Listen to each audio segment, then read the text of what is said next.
In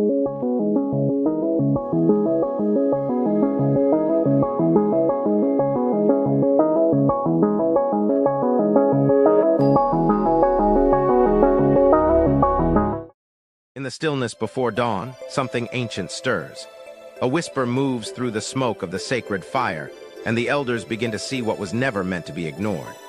The shadows appeared first at the edge of the tree line. Small figures, children not yet born, reaching forward with tiny luminous hands. The elders felt it in their bones. These were not ghosts of the past. These were the children of tomorrow, 7 generations forward, standing in the present, crying out. Time, they said without words, is near. Elder woman had spent years in her garden in her chair, watching others carry the weight. She told herself she had earned her rest, but the shadows would not let her look away. Elder man had his reasons too. Old wounds, old regrets, things left undone and unsaid. He thought silence was wisdom, but silence at this hour was only delay. Across the community, young adults were already in motion.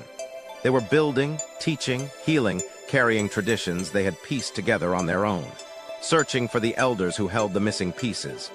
Young woman stood before classrooms, before fires, before whoever would listen.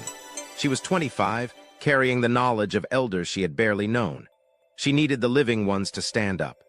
The children, the living ones, gathered at the elders' door, not with anger, with need, with the kind of hunger that only the wisdom of years can feed. They knocked and waited. Elder woman heard the knock. She rose slowly from her chair. For the first time in years, something cracked open inside her chest, not pain, but purpose, long dormant, suddenly awake. Elder man walked to the river alone that evening. He counted his years behind him more than ahead. The weight of that arithmetic had never felt so clear, so urgent, so undeniable. The council of elders had not gathered in years. Each one had reasons, health, distance, old disagreements, but the visions were coming to all of them now. The same children, the same outstretched hands.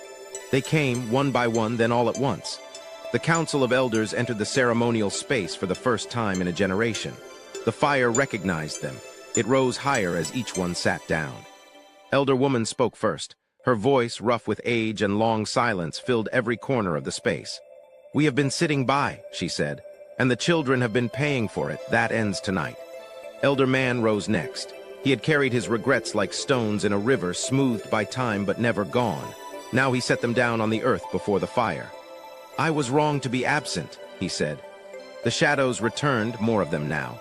Dozens of spirit children filled the ceremonial space, their soft light merging with the firelight. They were not haunting. They were hoping. They were waiting to be born into a better world. 7 generations. The elders counted them aloud together, ancestors behind, descendants ahead.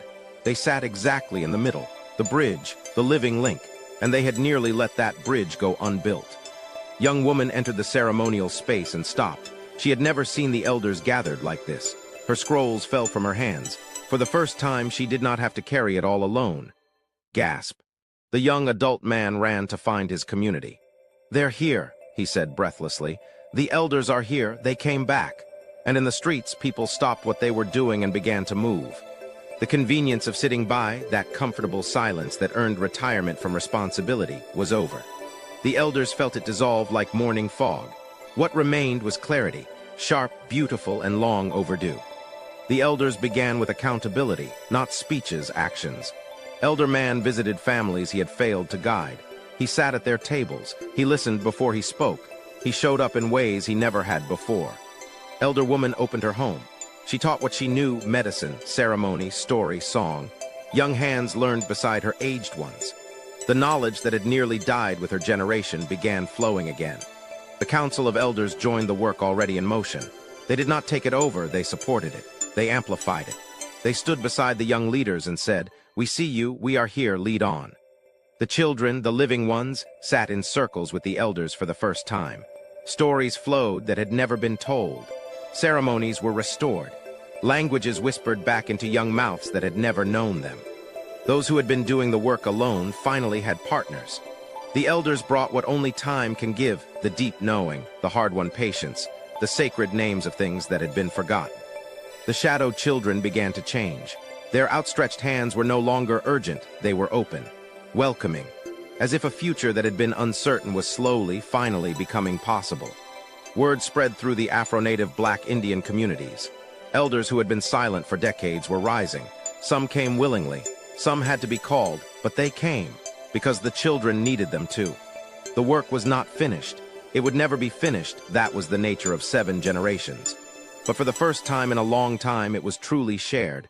Every hand in motion, every voice in the circle.